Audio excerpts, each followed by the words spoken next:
नमस्कार, आप देख रहे हैं न्यूज 24। मैं हूं अजीत अंजुम। कभी खुद पे तो कभी हालात पे रोना आया, बात निकली तो हर बात पे रोना आया।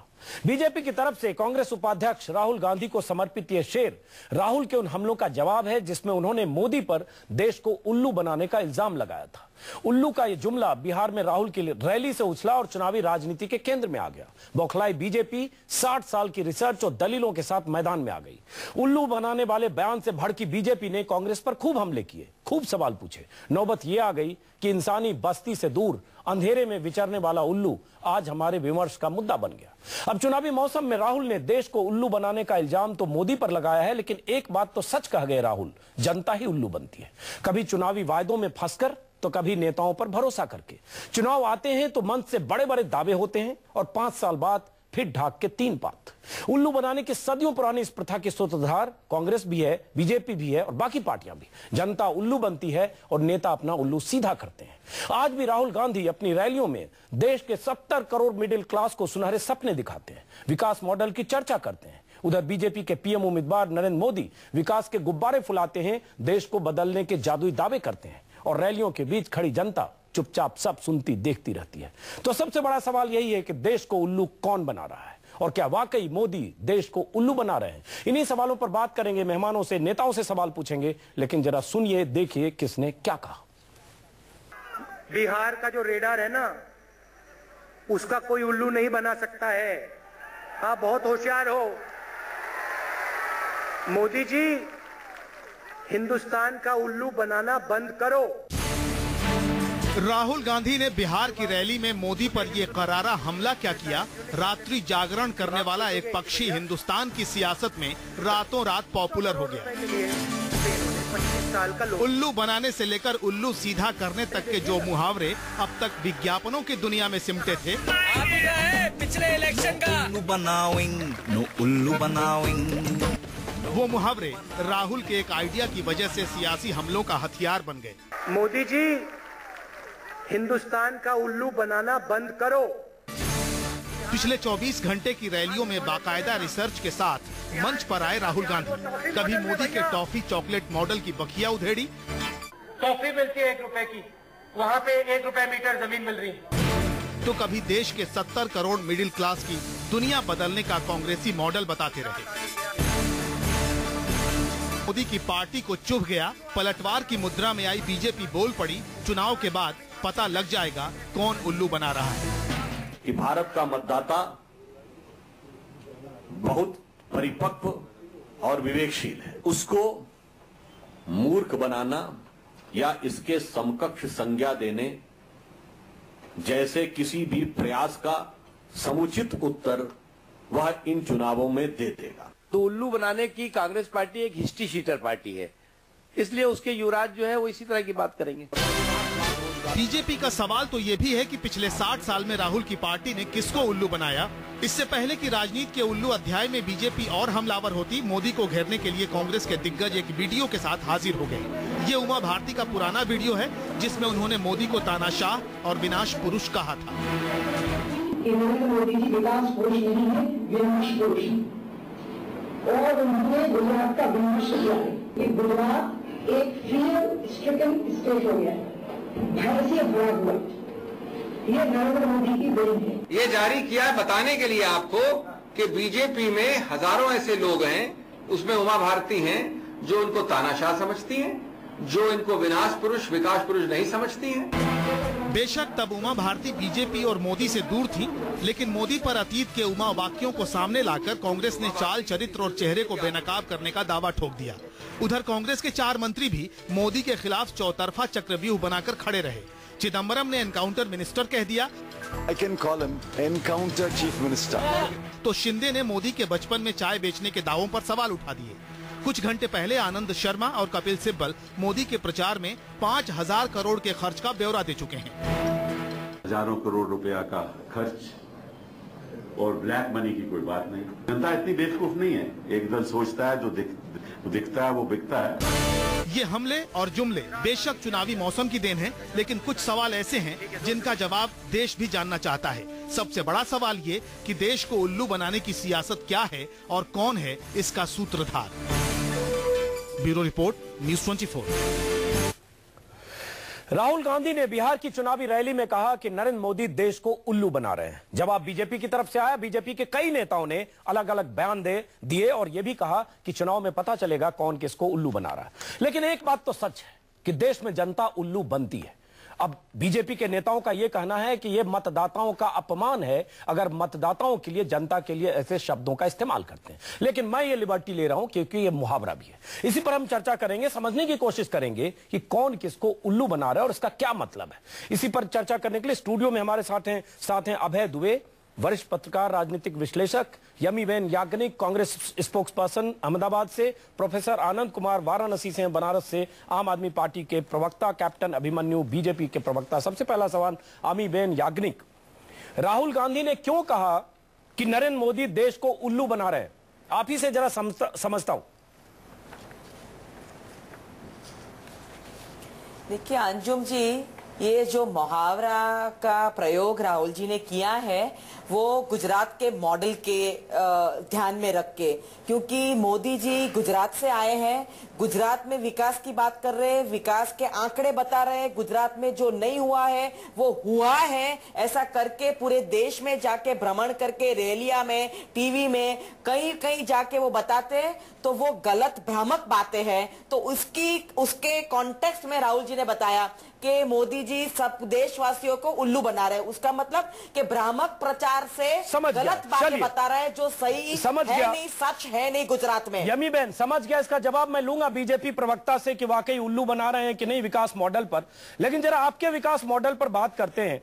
1947 से लेकर अब तक देश आजाद हुआ, 6 साल वाजपेयी प्रधानमंत्री रहे, कुछ 10-11 महीनों के लिए विश्वनाथ प्रताप सिंह, 4 महीने के लिए चंद्रशेखर, 2 साल के लिए यूनाइटेड फ्रंट की सरकार, कुल जमा प्लस माइनस करें तो 60 साल कांग्रेस की केंद्र में सरकार।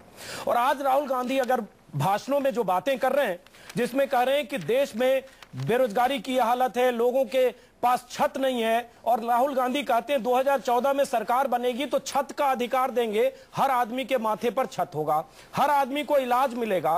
रैली में बैठे हुए लोगों से कहते हैं कि आपके बच्चे बीमार हो जाते हैं बिना दवा के, लेकिन आपका बच्चा बीमार होगा तो उसे दवा इलाज मुफ्त मिलेगी। ये 2014 में सरकार बनेगी तो करेंगे, पेंशन भी देंगे, और तमाम ऐसी बातें राहुल गांधी अब कहते हैं। सवाल ये उठता है, अतीत की बात छोड़कर जब आप भी आगे 5 साल पहले जिताओ हमें, तब ये सब करेंगे, तो सवाल उठता है जो अब तक नहीं हासिल हुआ यमीबेन, उसके लिए जिम्मेदार कौन है? अगर राहुल गांधी कहते हैं भूखों मर रहे लोग, इलाज के बिना मरते हैं लोग, यमीबेन तो उल्लू तो हर पार्टी बना रही है। आपने बहुत ही अच्छा प्रश्न, नहीं, आपने बहुत अच्छा प्रश्न उठाया कि 60 साल में क्या किया। राहुल जी ये कहते हैं कि 60 साल में हमने जो किया देश के लिए, आप देख रहे हैं कि आज हम वर्ल्ड में एक पावर की तरह उभर आए हैं, जो 47 के साल के बाद हम इंडिपेंडेंट हुए थे।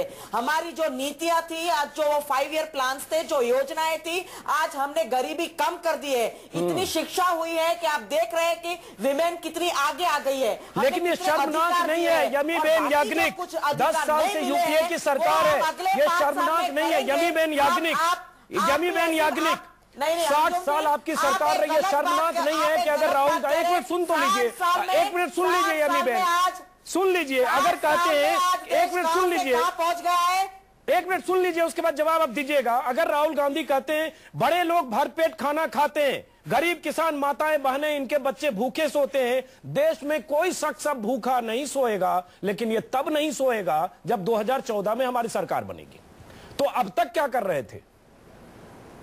देखिए, नहीं, आपने देखा कि फूड सिक्योरिटी बिल हम लेके आए हैं, हम राह नहीं देख रहे 2014 की। अन्न का सुरक्षा धारा आ गया है, सबको मिलेगा, बिकॉज कायदा हो गया है, कानून हो गया है। हम आए कि ना आए सत्ता में, ये सबको जरूर खाना मिलेगा। तो ये बता रहे राहुल जी कि तो अब राहुल जी बता रहे हैं कि एक बार और हमें 5 साल के लिए लाओ तो सबको खाना मिलेगा, सबके माथे पर छत होगी, और 70 करोड़ लोगों को जो गरीब चौकीदार मजदूर है सबको मिडिल क्लास बना देंगे। मतलब एक बार पहले हमें लाओ, उसके बाद हम ये सब देंगे। तो ये भी एक तरह से, अगर मुहावरे की भाषा में बात करें यमीबेन, ये भी एक तरह से उल्लू बनाने की बात होती है। ये इल्जाम बीजेपी के नेता भी लगा सकते हैं यमीबेन कि आपने देश पर राज किया। दुर्भाग्य है इस देश का कि आज भी लोग भूखे सोते हैं, भूखे मरते हैं, बिना इलाज के मरते हैं, और ये राहुल गांधी खुद कर रहे हैं। तो इसके लिए अपनी जिम्मेदारी लेनी चाहिए कि हमने ये सब नहीं किया, हम उसके लिए माफी चाहते हैं देश से, नहीं कर पाए। नहीं, ऐसी बात नहीं है। हमने सबको जो अधिकार दिए, आप देख रहे हैं कि खेत मजदूरों को, फार्मर्स को, सबको खाद्य अन्न सुरक्षा, लैंड राइट्स सब दिया है, फॉरेस्ट राइट्स दिए ट्राइबल्स को, सबको ये दिया है, पर उसका आप नतीजा देखना नहीं चाहते। आप ऐसा कहते 60 साल में कांग्रेस ने कुछ किया नहीं है। मैं ये नहीं करूं कुछ नहीं किया। 2-3 अधिकार बाकी है कि पेंशन मिलेगा सीनियर सिटीजन को, सबको हेल्थ केयर मिलेगा। आप बीजेपी के साथ बात ही मत करो, उन्होंने कुछ देने की बात ही नहीं। चलिए बीजेपी के पास चलते, 6 साल के शासन यमी बेन बीजेपी के पास चलते हैं। देने की कोई क्षमता है, वो सिर्फ सत्ता पाने की बात कर रहे हैं, तभी ये इतना आक्रमण कर रहे हैं कांग्रेस पे। कैप्टन अभिमन्यु, आप जवाब दें। साथ में राहुल गांधी ने बहुत अच्छी अच्छी बातें की है, लेकिन आपके जो प्रधानमंत्री के उम्मीदवार हैं वो भी करते हैं। आपका ये मैनिफेस्टो भी हमारे पास है, इसमें भी दुनिया भर की बातें की गई है। 64 पन्नों का ये मैनिफेस्टो, और हमारे पास कुछ पन्ने भी हैं। जब रोज अखबार में विज्ञापन फुल पेज छपते हैं, जब सिर्फ मोदी मोदी मोदी होते हैं अखबारों में, ये 20 पन्ने विज्ञापन एक दिन छपते हैं। ये पन्ने हमारे पास है, दर्शक पाठक सब देख रहे होंगे। सवाल ये उठता है, ये इल्जाम आप पर कि आप देश को उल्लू बना रहे हैं, विकास के जो गुब्बारे फुला रहे हो जमीनी हकीकत नहीं है, जैसा कि कहा यमी बेन याग्निक ने। कैप्टन अभिमन्यु। अजीत जी, आज देश की राजनीति में कांग्रेस की पहचान क्या बनी है? कुशासन, महंगाई लाने वाली, भ्रष्टाचार और घोटाले करने वाली, देश को आर्थिक तौर पर बर्बाद करने वाली पार्टी, देश को राष्ट्रीय असुरक्षा की स्थिति में धकेल देने वाली पार्टी। दूसरी तरफ भारतीय जनता पार्टी के 6 साल के अटल बिहारी वाजपेयी जी के शासनकाल का वो सुशासन, उसके अलावा भारतीय जनता पार्टी और एनडीए द्वारा शासित राज्यों को बीमारू प्रदेश से हमने उनकी स्थिति को सुधारते हुए छत्तीसगढ़, मध्य प्रदेश, गुजरात और अन्य राज्यों के अंदर जो हमने विकास किया है, वो सुशासन और विकास का पर्याय बनकर के भारतीय जनता पार्टी उभरी है। 67 सालों से इस देश में देश की जनता को उल्लू बनाने का काम कौन कर रहे हैं? 1970 के दशक का वो नारा कि गरीबी हटाओ, जिसके आधार पर कांग्रेस की सरकार बनी थी, गरीबी हटाने के बजाय उन्होंने देश में इमरजेंसी लागू करने की बात की, जो लगातार मुस्लिम तुष्टीकरण की, वोट बैंक की राजनीति करते हैं लोग। सच्चर कमेटी की रिपोर्ट ने साबित किया कि कांग्रेस के 50 साल के शासनकाल में इस देश के अल्पसंख्यकों की हालात, अल्पसंख्यकों की। अजीत जी, मुझे बात पूरी करने दीजिए। अजीत जी, मुझे आपने अमी बहन को इतना समय दिया, मुझे भी थोड़ा समय दीजिए। मैं ये कह रहा था कि अल्पसंख्यकवाद की राजनीति करने वाली पार्टी आज सच्चर कमेटी की रिपोर्ट साबित करती है कि कांग्रेस ने केवल अल्पसंख्यकों को उल्लू बनाने का काम किया, उनको खौफजदा रखा, उनको वोट बैंक के तौर पर उनको एक प्रकार से इस्तेमाल किया। अच्छा, चलिए सुन लिया, आप जरा सवाल सुनिए। कैप्टन अभिमन्यु, तेलंगाना पास कर देंगे, कैप्टन अभिमन्यु पास कर देंगे, कैप्टन अभिमन्यु में ले आएंगे, कैप्टन अभिमन्यु ले आएंगे। किसने उल्लू बनाया देश को? कैप्टन अभिमन्यु का जवाब देंगी यमी बेन, उसके बाद जरा कैप्टन अभिमन्यु। लेकिन चलिए, जवाब देने से पहले एक सवाल पहले आप ही से। आज उमा भारती का एक वीडियो जारी हुआ है, कांग्रेस मुख्यालय से 2011 का वीडियो है।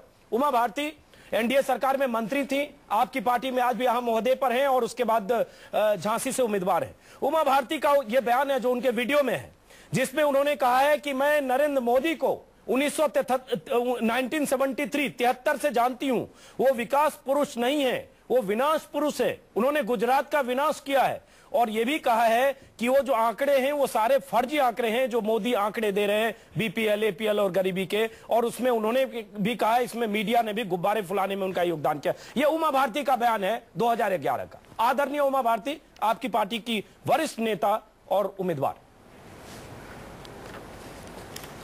अजीत जी, आज कांग्रेस की स्थिति हो गई है कि नरेंद्र मोदी जी के पक्ष में चल रही आंधी, लहर और तूफान के सामने उनके उम्मीदवार चुनाव लड़ने को तैयार नहीं है। उनके कार्यकर्ता मैदान छोड़कर के भाग रहे हैं। मेरे सवाल को डट मत करिए कैप्टन अभिमन्यु। आज उनकी बौखलाहट का परिचय, लेकिन ये उमा भारती की बौखलाहट थी 2011 में, पहले उसका जवाब दीजिए कैप्टन साहब। मुर्दे उखाड़ करके, कैप्टन साहब मेरे सवाल को डट मत करिए। दूसरों के कंधे पर बंदूक रख करके फायर करने, नहीं, वो बंदूक तो आपकी उमा भारती का बंदूक है ना, कंधा है ना। कि वो भारतीय जनता पार्टी पर मुद्दों पर बात कर सके। कैप्टन अभिमन्यु, पहले सवाल का जवाब दीजिए। कैप्टन अभिमन्यु, साथ में अर्थनीति पर बहस कर सके, कैप्टन अभिमन्यु, सुरक्षा नीति पर बहस कर सके, देश की विकास की नीति पर कैप्टन साहब, अब आप जानबूझ, कैप्टन साहब नॉन स्टॉप बोलने से काम नहीं चलेगा। कैप्टन साहब, कैप्टन साहब, आप जानबूझकर विषय को भटकाने की कोशिश करें। कैप्टन अभिमन्यु, कैप्टन अभिमन्यु, तो कांग्रेस की कैप्टन अभिमन्यु, कैप्टन बहुत स्मार्टली आप डाइवर्ट करने की कोशिश कर रहे हैं। कैप्टन साहब, कैप्टन साहब एक मिनट सुन लीजिए। दे देंगे कैप्टन साहब, कैप्टन साहब इल्तिजा है, जरा सुन लीजिए कि ये जो बंदूक आपने कहा कि किसी के कंधे पर, वो कंधा उमा भारती का। मैं एक मिनट कैप्टन साहब, एक मिनट कैप्टन साहब प्लीज। कैप्टन साहब, निवेदन है आपसे, कैप्टन साहब आपसे एक निवेदन है। कैप्टन नहीं, निवेदन है, मेरा निवेदन है, मेरा सवाल सुन लीजिए। मेरा निवेदन है, सवाल सुन लीजिए। या तो आप स्ट्रेटजी बना के आए, उमा भारती का नाम आएगा तो मैं नॉन स्टॉप बोलूंगा ताकि कोई सवाल ना पाए। कैप्टन अभिमन्यु, उमा भारती अगर कहती हैं और 3 साल पहले, एक मिनट कैप्टन साहब बोलते हैं, कैप्टन साहब पूरी बात कहने का, कैप्टन साहब पूरी बात कहने का मौका नहीं देते। आप मेरे सवाल का जवाब देंगे तब ना। कैप्टन साहब सवाल सुन लीजिए और जवाब दीजिए। उमा भारती अगर कहती है, मैं फिर दोहरा रहा हूं, एक मिनट कैप्टन साहब, ये गलत है। कैप्टन साहब पक्ष तो मैं रखूंगा ना। कैप्टन रखिए, लेकिन सवाल सुनिए ना। का पक्ष कैप्टन अभिमन्यु अधिकृत प्रवक्ता हूं, कैप्टन आपने मुझे प्रवक्ता के नाते बुलाया है, मुझे अपनी बात कहने दीजिए। बिल्कुल, लेकिन मैं एंकर के नाते यहां हूं तो मुझे सवाल पूछने दीजिए और उसका जवाब दीजिए। कैप्टन अभिमन्यु, उमा भारती जो आपकी पार्टी के नेता हैं, मंत्री रही हैं, बीच में 6 साल बीजेपी से बाहर भी रही हैं 2005 से 11 तक। अगर उमा भारती कहती हैं कि मोदी विकास पुरुष नहीं विनाश पुरुष हैं, और यह भी कहती हैं कि मैं 1973 से उन्हें जानती हूं और ये सब गुजरात मॉडल का जो है सब गुब्बारा फालतू का है, और ये भी कह रही हैं कि गुजरात में स्त्री असुरक्षित है, हिंदू और मुसलमान दोनों भयभीत है, लॉ एंड ऑर्डर नहीं है, गुजरात में न राम मिले न रोटी, ये सब उमा भारती। मैं जरा इस पर जवाब चाहूंगा आपका। अजीत जी, आप मुझे बोलने देंगे तो मैं जरूर इसका जवाब दूंगा। हाँ, लेकिन आप उमा भारती पर बोलिएगा, आप कांग्रेस पर मत बोलिएगा। अभी उमा भारती हमारा सवाल है। नहीं, आप तय नहीं करेंगे। आपका प्रश्न करने का अधिकार है, मेरा उत्तर देने का अधिकार है, और दर्शकों को ये विवेक, उनके विवेक के ऊपर है कि वो तय करेंगे कि मेरा उत्तर ठीक है कि नहीं है। चलिए, मैंने ये कहा कि कांग्रेस पार्टी में वो नैतिक साहस नहीं बचा है कि आज वो सीधे सीधे भारतीय जनता पार्टी के साथ मुद्दों पर मुकाबला कर सके। वो गड़े मुर्दे उखाड़ करके, वो उमा भारती जी हो या कोई हमारे और अन्य नेता हो, वो विपक्ष में रह करके, दूसरी पार्टी में रह करके उन्होंने क्या क्या कहा, ये ठीक उसी प्रकार से तुलना की जा सकती है। आज आप न्यूज 24 के संपादक और उनके एंकर हैं, लेकिन आप किसी और दूसरे चैनल पर जाकर के जब बात करेंगे तो स्वाभाविक है कि आप उस चैनल के हिसाब से, उस चैनल की पॉलिसी और नीति के हिसाब से, उस चैनल के स्टाइल के हिसाब से आप बात करने वाले हैं। लेकिन आपको पूरा अधिकार है। सर, कैप्टन अभिमन्यु साहब, पूरा अधिकार, बीजेपी परिवार से जुड़ी रही उमा भारती, अयोध्या आंदोलन से जुड़ी रही उमा भारती, एनडीए सरकार में मंत्री रही उमा भारती का बयान है। चलिए कैप्टन साहब, अपने अपनी बात रख दी, अब जरा दूसरे मेहमानों के पास आते हैं। कैप्टन साहब, आम आदमी यमीबेन याग्निक, एक सवाल तो बनता है कि क्या आपके पास मुद्दों की या डायरेक्ट अटैक की कमी थी कि आपको कहीं से खोजकर, रिसर्च से, ये किसी जगह से खोजकर आपने उमा भारती का ये वीडियो टेप निकाला और जारी करनी पड़ी? आपकी बात क्या लोग यकीन नहीं कर रहे थे कि आपको उमा भारती के कंधे की तलाश थी, जिसका जिक्र कैप्टन अभिमन्यु कर रहे हैं? मैं आ रहा हूं बाकी लोगों के पास। हाँ, अंजुम जी, बात बहुत सही है कि ये इतने फ्रस्ट्रेटेड हो गए कि ऐसे डिफेंसेस लेने पड़ते हैं। मुद्दे तो उनके पास नहीं है। हम जब कहते हैं कि विकास मॉडल नहीं है, गुजरात विकास नहीं कर रहा है, ये सब गलत आंकड़े हैं, सब फर्जी आंकड़े, दे आर ऑल फर्ज्ड नंबर्स, तो आप मानते नहीं है। आप कहते हैं विपक्ष अपनी भूमिका बहुत बुरी तरह निभा रहा है, उनके पास मुद्दे नहीं है इसलिए गुब्बारे बना, ऐसी ऐसी बातें कहते हैं। आप उनकी ही नेता बात कर रही है, और कहां पुराने निकलना, अभी रिसर्च का जमाना कहां है, ये तो सब पब्लिक डोमेन में है। आज हम नहीं कहते तो कोई और कहता। उनके नेता, हमें नहीं पता बड़ी नेता है, अच्छा, हमारा ज्ञान बताया तो उसका डिफेंस ये क्यों नहीं बताते? हम कहते हैं तो मानते नहीं है, हम जब कहते हैं तो मानते नहीं है, उनकी नेता कहती है तो मानना पड़ेगा। क्यों वो भाग रहे उनसे, क्यों ये जवाब नहीं दे रहे ये बात का? कैप्टन अभिमन्यु 30 सेकंड में जवाब दीजिए, उसके बाद जरा अभय दुबे और प्रोफेसर आनंद कुमार के पास। कि अगर उमा भारती कहती हैं कि मोदी विनाश पुरुष हैं, अगर उमा भारती कहती हैं जो 3 साल पहले कहती थी और उन्होंने गुजरात में जाकर कहा, देखकर कहा, तो हम क्यों नहीं माने कि तब वो विनाश पुरुष उन्होंने जो कहा उसकी कोई बुनियाद रही होगी, उसका आधार था। आज मजबूरी है क्योंकि आपकी पार्टी में है। अमीबेन जी कृपा करके बताने की कोशिश करेंगे कि शंकर सिंह वाघेला ने कांग्रेस पार्टी से जब अलग होने की बात करी तो उन्होंने किस किस प्रकार से कांग्रेस के ऊपर लांछन लगाने की बात की थी, और वो लोग जो शरद पवार जी और दूसरी पार्टी जो विदेशी के मुद्दे के ऊपर कांग्रेस पार्टी को छोड़ करके गए थे, आज वो कांग्रेस पार्टी के साथ सहयोग में 10 साल से सरकार चला रहे हैं। क्या इस प्रकार के मुद्दों पर हम चर्चा करेंगे? आज देश में जो 125 करोड़ लोगों का अब ये बहस कहीं और जाएगी। के चुनाव के अवसर पर जब आप बेशक इस पर चर्चा कर सकते हैं, चर्चा करना चाहता है, वो मुद्दे ये नहीं है, वो मुद्दे विकास के हैं, रोजगार के हैं, वो आर्थिक नीति के हैं, सुरक्षा नीति के हैं, देश को आगे बढ़ाने के मुद्दे हैं। आप गड़े मुद्दे उखाड़ करके देश की बहस को मोड़ना चाहती है। जनता आपके विवेक पर प्रश्न लगा रही है, ना नैतिकता बची है ना। चलिए आप दोनों को रोक रहे हो, जरा दूसरे मेहमानों के पास चलते हैं। एक मिनट, आप दोनों को रोक रहे हो। कभी गुब्बारे यमीबेन याग्निक, कैप्टन अभिमन्यु, नहीं मैं इस पर बात करूंगा, आऊंगा आपके पास। कभी मोदी जी को हत्यारा कहते हैं, आऊंगा यमीबेन आपके पास आऊंगा, जरा दूसरे मेहमानों से जवाब लेता हूं, उसके बाद आऊंगा आप दोनों के पास, क्योंकि आप ही दोनों मुख्य किरदार हैं। कांग्रेस और बीजेपी उल्लू बनाने की जो परंपरा में 68 साल में इस देश में राज किया है, दोनों पार्टियां हमारे साथ हैं, तो इसलिए उल्लू पर हम विमर्श करेंगे आगे भी। यमीबेन जी, इस देश के लोगों को कोई उल्लू नहीं बना सकता। इस देश के लोगों के विवेक पर भरोसा रखिए। चलिए, भारत के लोगों को कोई उल्लू नहीं बना सकता। भारत की जनता बस जरा दूसरे लोगों को शामिल करते हैं। प्रोफेसर आनंद कुमार समझती है। प्रोफेसर आनंद कुमार, आपके पास आने से पहले अभय दुबे एक बार टिप्पणी है, तो एक मिनट कैप्टन अभिमन्यु, अभय कुमार दुबे, जरा हम उल्लू बनाने की बात जो राहुल गांधी ने कही, चलिए ठीक है, उसको उन्होंने हमला किया और तमाम हमले राहुल गांधी कर रहे हैं, तमाम तरह की जुमलेबाजी हो रही है, लेकिन इसमें निहितार्थ तो कुछ है और बिटवीन द लाइंस तो है कि जनता वाकई ठगी जाती है। जैसे कहते हैं ना, नेता अपना उल्लू सीधा करता है। क्या हम देख रहे हैं कि जो एक माहौल बनाया जा रहा है एक विकास मॉडल का, जिसका जिक्र कैप्टन साहब बहुत गर्व से करते हैं और ये अखबारों के पन्ने जिस से रंगे हुए हैं कि अब की बार मोदी सरकार और विकास का मॉडल, वाकई कहीं इससे कुछ खतरा है कि जो हम नहीं देख पा रहे हैं? देखिए, प्रोपेगेंडे की एक थीसिस होती है। प्रोपेगेंडे की थीसिस होती है कि प्रोपेगेंडा आमतौर पर इतना बड़ा छल होता है कि वो लोगों को छल नहीं लगता है। वो इतना एक जटिल छल है प्रोपेगेंडा, न केवल भारत में बल्कि दुनिया की तमाम जगहों पे इस थीसिस को सफलतापूर्वक काम आजमाया जा चुका है। भारतीय जनता पार्टी जो कर रही है, ये कांग्रेस ने उसे सिखाया है। सन 84 के चुनाव में चुनाव महंगा किया, विज्ञापन एजेंसियों का जम के इस्तेमाल किया राजीव गांधी ने, एक चुनाव का मॉडल बनाया। भारतीय जनता पार्टी उसी मॉडल को लागू कर रही है। मैं आपकी तारीफ करूंगा कि आपने ये उल्लू बनाने वाला मसला लाया। मेरी निगाह में तो कांग्रेस और भारतीय जनता पार्टी दोनों मिलकर इस देश में मतदाताओं को उल्लू बनाने की कोशिश कर रही हैं। मैं कैप्टन अभिमन्यु की इस बयान से बिल्कुल सहमत हूं। मतदाताओं को कोई उल्लू नहीं बना सकता है, मतदाताओं को उल्लू नहीं बना सकता है, लेकिन उल्लू बनाने की कोशिश पर्याप्त रूप से की जा रही है। लेकिन मतदाता भ्रमित तो होते हैं। मतदाता भ्रमित होते हैं, लेकिन अंततः आप देखेंगे कि जो मतदाताओं का निर्णय होगा जो है वो मतदाताओं की जीत होगी। मैं ये नहीं मानता हूं कि एक सैकड़ों हजारों करोड़ रुपए खर्च करके इस देश में जबरदस्त एक साल से चुनावी मुहिम चलाई जाए और उस चुनावी मुहिम में सब लोग आपके पीछे कतार बांध के खड़े हो जाएं।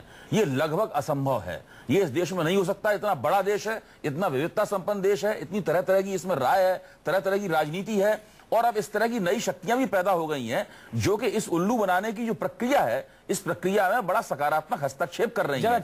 क्षेत्रीय ताकतें इसमें बड़ा सकारात्मक हस्तक्षेप कर रही हैं। लेकिन क्षेत्रीय ताकतों पर भी इल्जाम है अभय कुमार दुबे, यूपी, बिहार, बाकी राज्यों में भी कि आप जिस तरह से मैनिफेस्टो जारी करते हैं, जनता को जो हसीन सपने दिखाते हैं, वो जनता मुंगेरी लाल के सपने देखकर जनता वोट देती है, बाद में ठगी महसूस करती है। क्षेत्रीय ताकतों की साख में भी कांग्रेस और भारतीय जनता पार्टी की जरा एक बार बहुत गिरावट आई। प्रोफेसर आनंद कुमार, माफ करें देर से आ रहा हूं, प्रोफेसर आनंद कुमार अपनी बात शुरू करें, उससे आपको भी कह दूं कि बहुत सारे लोग जो देख रहे होंगे, बहुत सारे मोदी समर्थक जो ट्वीट करेंगे, इल्जाम आप पर भी है कि 49 दिन की सरकार से इस्तीफा देकर केजरीवाल ने भी बहुत सारे लोगों को उल्लू बनाया। बहुत सारी उम्मीदें थी, उम्मीदें टूटी, चाहे ऑटो वाले हो, चाहे जिनके बिजली बिल माफ करने की बात हो। तो ये उल्लू बनाने की परंपरा को आगे बढ़ाने का इल्जाम आंशिक तौर पर ही सही आप पर भी है। प्रोफेसर आनंद कुमार,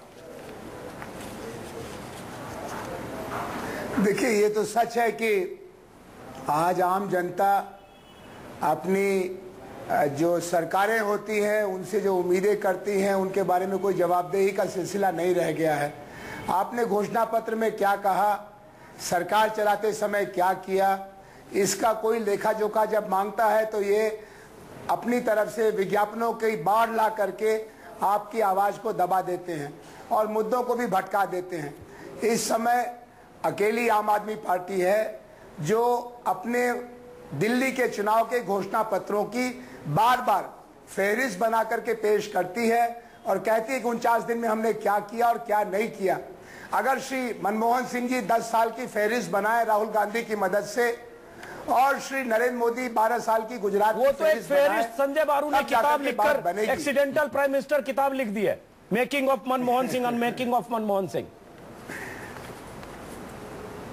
जी हाँ, बिल्कुल ठीक कहा आपने। और इस तरह की बात श्री नरेंद्र मोदी के बारे में भी, जो अगर अदालती जांच चल गई उन तमाम बंदी अधिकारियों की, और अगर हरेन पंड्या की हत्या की जांच हो गई, और अगर इशरत जहां की हत्या की जांच हो गई, और अगर एहसान जाफरी की हत्या की जांच हो गई, तो उससे कई ज्यादा किताबें सामने आ जाएंगी। लेकिन प्रोफेसर आनंद कुमार, ब्रेक पर जाने से पहले इल्जाम प्रोफेसर साहब आपकी पार्टी पर भी है। आप चाहे जितनी बातें करें, आपकी पार्टी पर भी है। बिजली बिल माफ करने की बात आंदोलनकारियों के साथ, और ऑटो वाले ने जो थप्पड़ मारा उसने भी यही कहा बाद में केजरीवाल से मुलाकात में कि बहुत सारी उम्मीदें थी, टूटी।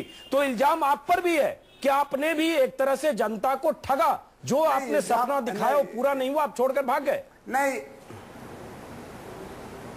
नहीं, इल्जाम लगाना बिल्कुल हक है और जरूरी है, वरना नेताओं को अहंकार हो जाए। लेकिन जिसे थप्पड़ मारा उस दिन वो रोया और उसने माफी मांगी और उसने कहा कि हाँ, 49 दिन जब आपकी सरकार थी तो ऑटो वालों को पुलिस वालों ने परेशान नहीं किया।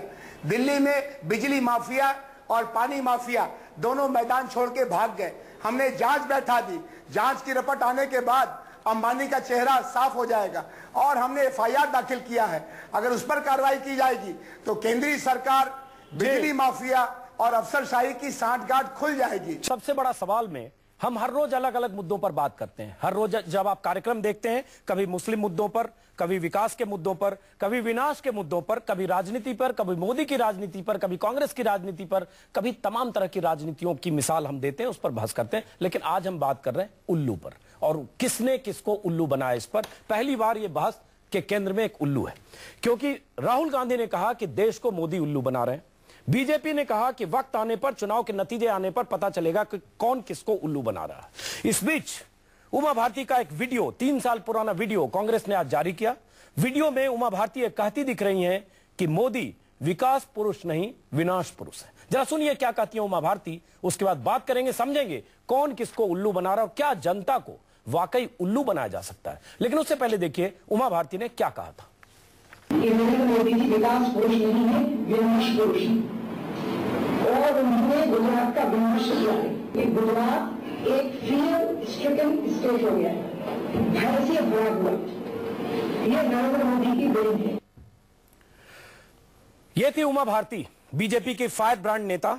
अगर मोदी की सरकार बनी, जिसकी उम्मीद कैप्टन अभिमन्यु को जरूर है, बीजेपी के तमाम नेताओं को है, होनी भी चाहिए, तो उमा भारती अहम ओहदे पर मंत्री जरूर बनेंगी। उमा भारती पहले भी मंत्री थी, बीच में 6 साल पार्टी से बाहर थी। लेकिन यह बयान 3 साल पुराना है। सवाल यह उठता है, यह बयान कांग्रेस ने रिलीज किया है, यह वीडियो कांग्रेस के दफ्तर से रिलीज हुआ। यमी बहन याग्निक, क्या कांग्रेस के पास मोदी पर सीधे हमले के लिए हथियारों की कमी है? क्या आप उमा भारती के इस वीडियो को हथियार बनाकर मोदी पर हमला कर रही हैं, यमी बहन याग्निक? नहीं, ये हमले की बात नहीं है।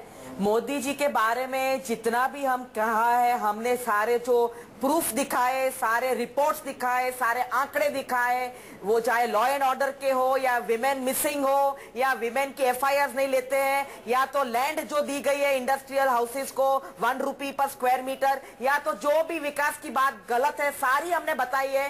फिर भी अगर हम कहते तो कहते विपक्ष तो ऐसा ही कहता है। इसीलिए आप ये खोज कर लाए कि हमारी बात पर यकीन नहीं कर रहे हो तो उमा भारती का वीडियो सुनो। तो उनके नेता की बात क्यों नहीं मानते हैं वो? तो हमने रिलीज किया तो क्या हो गया? उनके वरिष्ठ नेता की बात है, वो तो बीजेपी मानेगी, उससे कैसे वो पलटवार कर सकती है? उनके बहुत बड़ी नेता है, वो गुजरात आके अपने आंखों से देख के गई है और वो बता रही है कि यहाँ विनाश ही विनाश है और यहाँ एकदम फेयर स्ट्रिकन एरिया है पूरा गुजरात। कैप्टन अभिमन्यु जवाब देंगे आप यमी बहन याग्निक को? कैप्टन अभिमन्यु रिलेशन बता रही है 73 से, तो आप कांग्रेस को क्यों पूछ रहे हैं? नहीं, कांग्रेस से मैं एक मिनट पूछो कि आपने ये कहा था। यमी बहन कैप्टन से पूछता हूं, उससे पहले कैप्टन अभिमन्यु से पूछने से पहले, कि चूंकि उल्लू बनाने की बात है इसलिए हम बार बार इस पर बात जरूर करेंगे। और मैं ये लिबर्टी लेता हूं जनता से, दर्शकों से, कि मैं इसको मुहावरे के शक्ल में इस्तेमाल कर रहा हूं, आप दिल पर मत लीजिए, लेकिन हां जनता ठगी जाती है। इसलिए मैं सवाल कर रहा हूं यमीबेन याग्निक कि 2009 में भी बीजेपी कांग्रेस ने कहा था कि 100 दिन में महंगाई कम कर देंगे, और महंगाई का क्या हश्र हुआ आपने देखा। यमीबेन याग्निक, आपने क्या देखा, महंगाई का क्या हश्र हुआ देखा। तो सवाल ये उठता है, तो जनता तो सिर्फ देख रही है, चश्मदीद है, जनता तो रिसीविंग एंड पर है यमीबेन याग्निक, सरकारें जिसकी भी हो। अंजुम जी, जनता को सही रास्ता, सही बात बतानी चाहिए। जनता का हर एक शख्स गुजरात आके देख, तो आपने सही बात क्यों नहीं बताया था कि 100 दिन में महंगाई जो हम कम करने की बात कर रहे हैं, ये सिर्फ हम कह रहे हैं, ये सिर्फ बताने के लिए महंगाई कम नहीं करेंगे, 5 साल में हम बढ़ा देंगे 3-4 गुना। उल्लू बना रहा है, ऐसे इस्तेमाल किया है। जनता को पता है, क्योंकि जनता देख रही है आपके टीवी माध्यम से। तो इसका मतलब जब आपने कहा था 5 साल पहले कि 100 दिन में महंगाई कम कर देंगे, तो वो भी आपने उल्लू बनाया था ना। और जनता अपने आप तय करेगी कि सच क्या है। यमीबेन, आप मेरा सवाल या तो सुन नहीं रही हैं या सुनना नहीं चाह रही। मैं कह रहा हूं कि जब आपने कहा था 5 साल पहले कि 100 दिन में हम महंगाई कम कर देंगे, तो उस चुनाव में आपने भी उल्लू बनाया था या नहीं? तो महंगाई तो कम नहीं हुई, बढ़ गई कई गुना। नहीं, हमने जरूर कहा था कि 100 दिन में महंगाई कम कर देंगे। हमने इतनी कोशिश करके जितने अधिकार दे सकते हैं कि जिसकी वजह से आम आदमी पे, कि कॉमन मैन पे इतना बोझ ना पड़े, इतने सारे प्रयत्न किए हैं, सारे अधिकार देने की कोशिश की है। और अब जो बाकी बच गया है वो जब आपको इस बार आप सरकार में आएंगी तब देंगी। और इस बीच बाकी जो करप्शन से लेकर और तमाम चीजें हैं, कई मंत्री जेल गए, ए राजा से लेकर 2G कर सकते, वही बताया हमने, और हम करते रहेंगे। मैडम 2G घोटाले तो देखिए, अगर 3G 4G भी आगे कुछ दिन और वक्त होता तो 3G 4G भी देखते। लेकिन चलिए कैप्टन अभिमन्यु, ये सवाल तो बनता है कि आप कांग्रेस के इल्जामों पर यकीन ना करें, लेकिन उमा भारती के इल्जामों पर तो यकीन करिए। इससे कई गुना केसेस गुजरात में चल रहे हैं। कैप्टन अभिमन्यु, अब तो उमा भारती कह रही हैं, उमा भारती का क्या जवाब वो पूछ रही हैं यमीबेन याग्निक। वो सबूत इसलिए ला रही हैं क्योंकि कांग्रेस पर आप यकीन नहीं करते हैं। अजीत जी, उमा भारती जी अब नहीं कह रही, ये पुराना कब का वीडियो है, वो कौन सी पार्टी में थी, वो कब क्या का, ये 18वीं सदी का नहीं है। और हड़प्पा मोहनजोदड़ो की खुदाई से हम नहीं लाए सर, आपको जानकारी है, ना मुझे जानकारी है। आप व्यक्ति को गलत साबित कर देते हो, ऐसा थोड़ी होता है। लेकिन अमीबेन जी, हमारी बहन बहुत लंबे समय से जो बातें आज टेलीविजन पर कह रही हैं, ये गुजरात के अंदर भी कहते आए हैं। इन्होंने बार बार गुजरात के मॉडल को गुजरात में चुनौती देने की कोशिश की है। लेकिन लोकतंत्र में, चुनाव में एक सबसे बड़ा पैमाना होता है कि जनता क्या निर्णय देती है, और जनता के विवेक पर आपको प्रश्न चिन्ह लगाने की आवश्यकता नहीं है। ये जनता है, ये सब कुछ जानती है। मैं यहाँ कुछ भी बोलूं और यहाँ पर अमीबेन जी कुछ भी बोले और प्रोफेसर आनंद कुमार जी कुछ भी बोले, एक मिनट जरा हम लेते हैं, सच्चाई को जानती है। आपने कहा, और सच्चाई ये है कि गुजरात में बार बार नरेंद्र मोदी जी को, गुजरात के 6.5 करोड़ गुजरातियों ने उनको जिता करके मुख्यमंत्री बनाया, और बार बार उनकी जीत, हर बार उनकी जीत बढ़ती चली गई। कैप्टन अभिमन्यु जरा जवाब लेते हैं, अभय कुमार दुबे से भी और आनंद कुमार, प्रोफेसर 125 करोड़ लोग सुन लिया नरेंद्र मोदी जी के उस विकास के मॉडल से प्रभावित होकर, बिल्कुल उनको देश का सर्वाधिक लोकप्रिय जन नेता मान करके उनको प्रधानमंत्री बनाने जा रहे हैं। अब बनाने जा रहे हैं तो 16 मई तक कुछ चीज तय होने दीजिए। 16 मई के पहले ऐलान मत करिए। कैप्टन अभिमन्यु, एक मिनट, भरोसा रखिए। कैप्टन साहब रोक रहा हूं, कुछ चीजों को 16 मई को तय होने दीजिए। लेकिन मोदी ने भी बहुत सारी बातें की।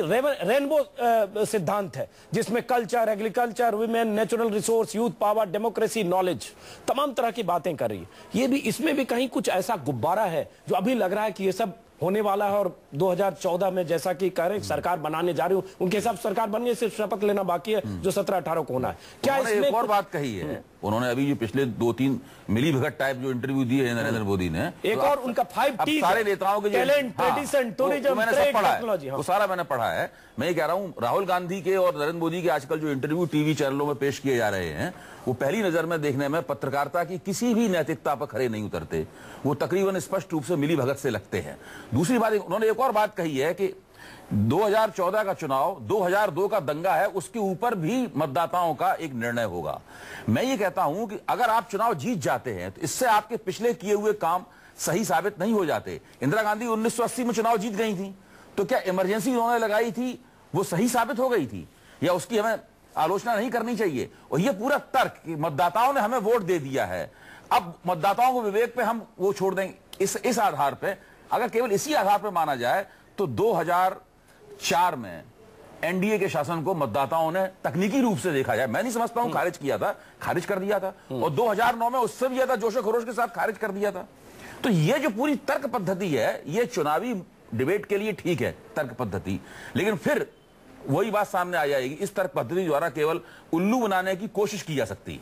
उल्लू बनाने की कोशिश की जा सकती है, लेकिन उम्मीद करेंगे कि जनता उल्लू न बने। और एक छोटी सी बात मैं और कहूंगा, पिछली बहस में कैप्टन अभिमन्यु ने एक बात उठाई थी कि कांग्रेस सच्चर कमेटी का हवाला देकर उन्होंने कहा था कि कांग्रेस ने मुसलमानों को उल्लू बनाया।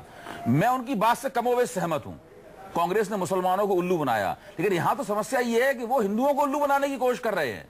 भारतीय जो ज्यादा बड़ा प्रोजेक्ट है, कांग्रेस तो केवल 15% मुसलमानों को उल्लू बनाने की कोशिश की, आप 85 देश की 85% जनता को उल्लू बनाने की कोशिश कर रहे हैं, जो कि बड़ा और बहुत ही भीषण किस्म का प्रोजेक्ट। कैप्टन अभिमन्यु 1 मिनट में जवाब दीजिए, उसके बाद प्रोफेसर आनंद कुमार यबीबेन के पास जाऊंगा। कैप्टन अभिमन्यु, अभय कुमार दुबे ने कुछ इल्जाम लगाए हैं, कुछ जो विश्लेषण किया। इल्जाम नहीं है, इनकी आलोचना है, इल्जाम नहीं।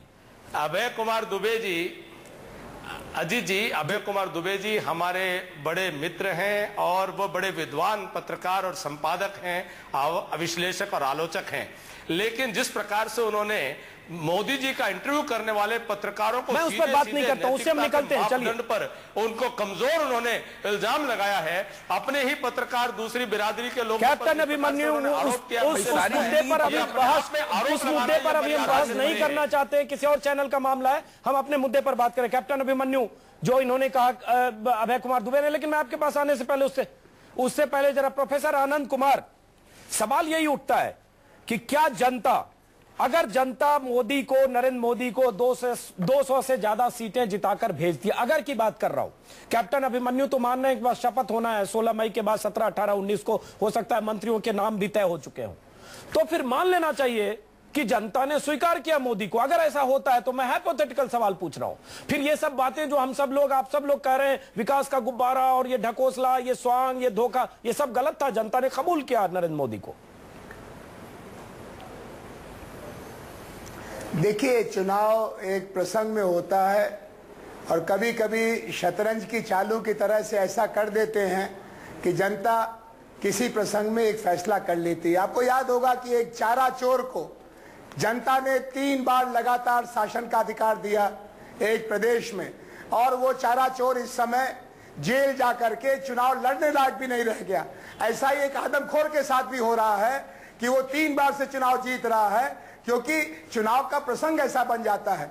आप इसको जनता के आंदोलन से भी जोड़ के देखिए और देश के विवेक के साथ भी जोड़ के देखिए। चारा चोर से लेकर आदमखोर तक चुनाव जीत सकते हैं, लेकिन उसका यह मतलब नहीं है कि जनता ने उनको अपने मन का राजा बना दिया। लेकिन क्या मतलब है प्रोफेसर आनंद कुमार, अगर 200-225 सीटें मिलती है, अगर मैं फिर अगर बोल रहा हूं, और अगर उन्हें जनता चुनती है, 3 बार गुजरात में जनता ने चुना है, तो सिर्फ आपके और किसी और के कहने से तो नहीं होगा, मैंडेट है जनता का, तो कबूल करना पड़ेगा ना।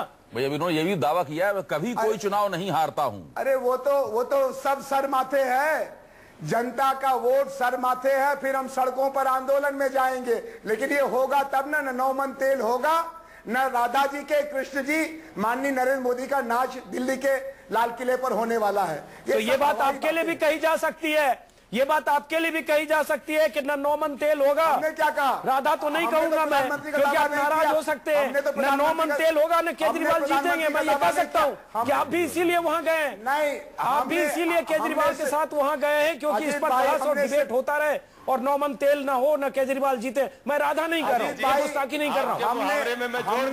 हम बनारस आए कहने के लिए कि आप ईमानदार को वोट दीजिए।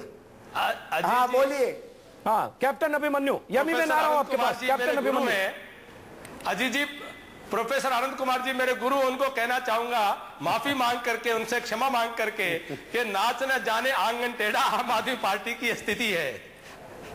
यमीबेन याग्निक, आप बार बार विकास के मॉडल की बात जब आप लोग करती हैं, कांग्रेस पार्टी करती है। जैसे राहुल गांधी ने कहा कि अडानी साहब जहाज में उड़ते रहते हैं, जमीन हड़पते रहते हैं, यही गुजरात मॉडल है।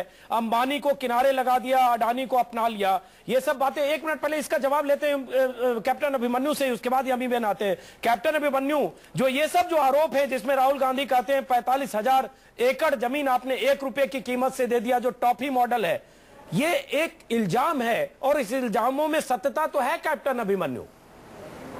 अडानी भी में भी सत्यता है, अंबानी में भी सत्यता है। इल्जाम हो अजीत अंजुम जी, अजीत जी मेरे निवेदन को आप सुनिए। आज कांग्रेस पार्टी की स्थिति है कि senior minister Anand Sharma ji television पर आकर के प्रेस कॉन्फ्रेंस करके आरोप लगाते हैं कि 10,000 करोड़ रुपए का मीडिया का प्रचार बीजेपी चला रही है। उनकी सरकार है और वो उनको जांच करने का अधिकार है। किसने उनको जांच करने से ये आरोप लगाने की बजाय, अगर कोई वो कह रहे हैं कि इसके अंदर काला धन आ रहा है, किसने उनको रोका है कि वो इलेक्शन कमीशन में जाकर के कंप्लेंट कराए, FIR जवाब लेते क्योंकि बात कम है। आरोपों के आधार पर वो जनता को भ्रमित करने की कोशिश कर रहे हैं। लेकिन आपने भी भ्रमित किया। हमने सवाल पूछा आपसे अंबानी और अडानी के बारे में, आपने जवाब दिया आनंद शर्मा के बारे में। हमने सवाल पूछा कि 45,000 एकड़ टॉफी के भाव क्यों दिया गया, आपने जवाब दिया आनंद शर्मा के बारे में। अंबानी अडानी पर जवाब आनंद शर्मा का जवाब नहीं हो सकता है कैप्टन साहब?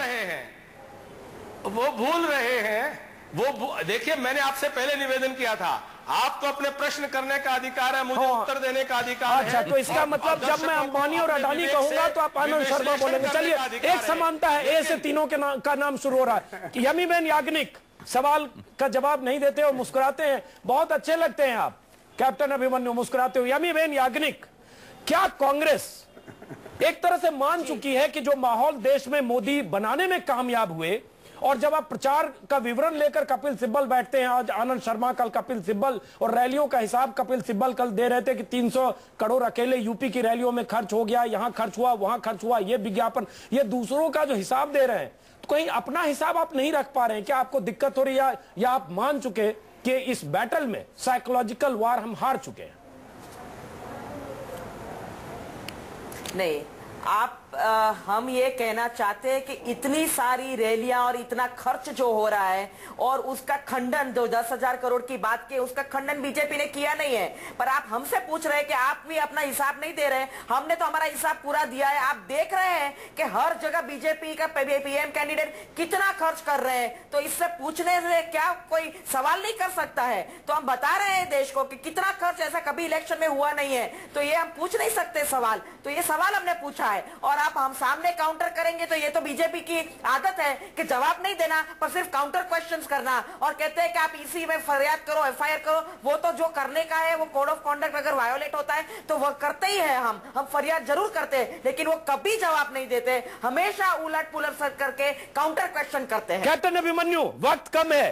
कपिल सिब्बल ने पूरा आपकी रैलियों का कल हिसाब दिया है कि कहां किस रैली में कितने खर्च हुए और कब कब हुए। बेंगलुरु रैली में 20 करोड़, लखनऊ रैली में 40 करोड़, सारा हिसाब किताब उन्होंने कपिल सिब्बल ने दिया है। अपनी पार्टी का पता नहीं हिसाब किताब उनके पास है कि नहीं, लेकिन आपकी पार्टी की रैलियों का हिसाब है, तो आपको जवाब देंगे। यमी बेन भी कह रही है, पूछने का हक है, क्योंकि आप जितना खर्च कर रहे हैं वो लगता है कि कुछ कहीं ना कहीं बहुत तेजी से माल आ रहा है।